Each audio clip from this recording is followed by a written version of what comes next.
What's up? Hello, Club Wino. So I've been playing with my 3D printer, and I found all of the inventor files for all of the Vex stuff. So I've been 3D printing my own Vex things, which is kind of cool because it's like the school erector set. Some of these aren't turning out so well. I had issues with this print, but it's still completely usable as the support material. I designed, here's a robot leg that I've been working on. I built this test platform out of the Vex parts that I printed. So I've been experimenting with this design for a robot leg. And I've got like a shin and a thigh, and I was just going to use a sort of marionette to move the shin, and I've got tension from a rubber band on this side, and this is just a concept that I've been working with. And then I got two servos. This marionette style lever will lift the shin, and then attached here at the hip is another servo, and then I've just got it joined here, but I'll have rotation with another servo to be able to pivot in the hip once I get the main chassis designed.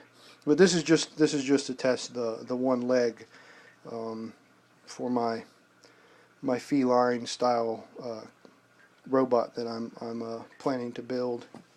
But really, it's about all this Vex stuff. Is really it's pretty easy to print, and it's been really neat. And all the inventor files are available to download, and then I have my student version of Inventor, so I just converted them to STLs and printed them out on my printer. Most of the Vex equipment is considerably longer though, which is a little bit bigger than my print bed. But once you've got the inventor file, it's pretty easy to trim down. I've been really having fun just going through and printing out all these different parts. And there's just a slew of them available. Your different angle brackets, pivot brackets, little cross pieces, your straight bars, which can be cut into different lengths. Here's a piece of 90. This is a 5x3 90, and then there's the channel iron.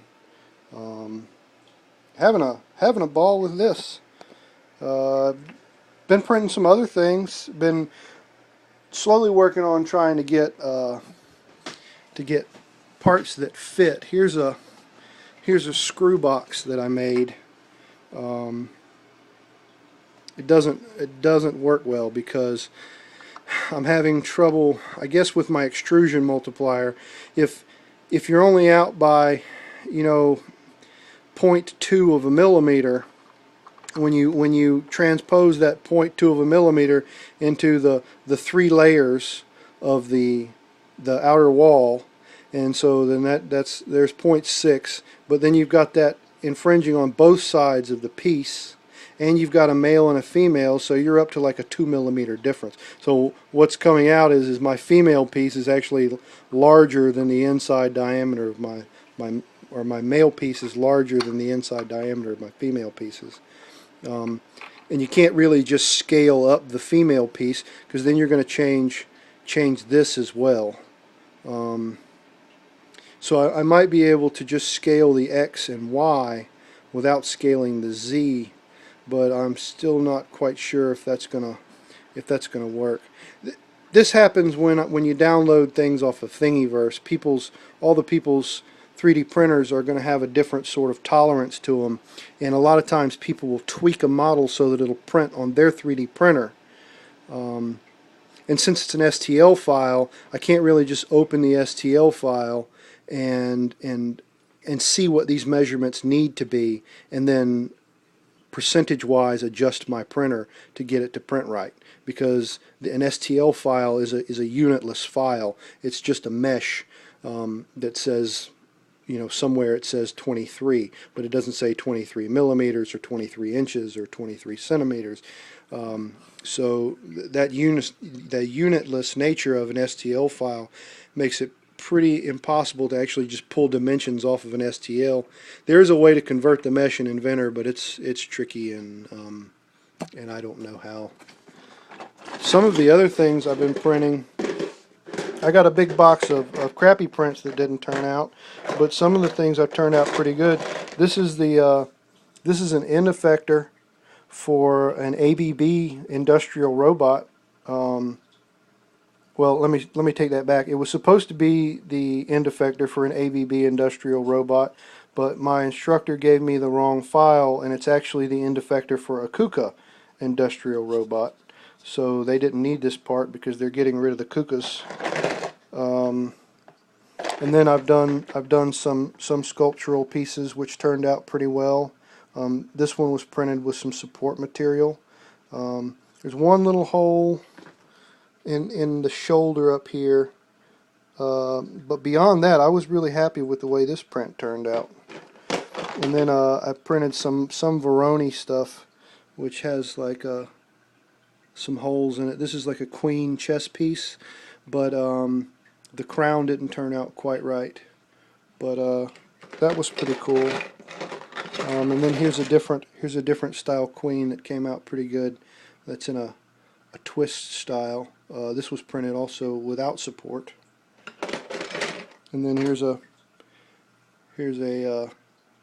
TARDIS cell phone case, an iPhone case, which it turned out well. It's just it's a little flimsy, so it doesn't stay on super well.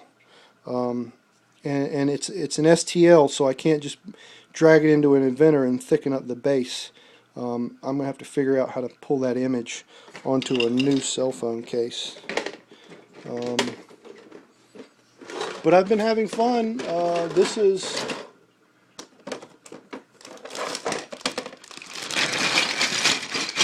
These right here are all the parts for a Prusa Mendel i3 3D printer. So I printed, you can't really see them, but I'm totally going to build me another 3D printer here soon, hopefully. And yeah, I've been having a blast with the world's cheapest 3D printer. It has some shortcomings, but all in all, I love it. And you gotta mod it. You gotta make some changes. There's the pulley mod for the gantry system. I made this little filament guide so that my filament doesn't get wrapped up on things. This is an oiler. So what this does is you put a little bit of canola oil on here, and it cleans any dust that's on the filament to keep it out of your hothead, and it really has ended any clogs that I might have. And then I printed these little bed leveling knobs, and I printed a little screw, probably can't see it, a screw for my tension adjustment on the printer. So any of you guys who are interested in 3D printing, there's a Prusa kit on Amazon for $400, which is really only about $120 more than this one, which I probably would recommend. But you know, if I had, you know, $300 in gift cards from Christmas, so it was the perfect Christmas present. And I don't really have anything invested in this other than just the gift cards.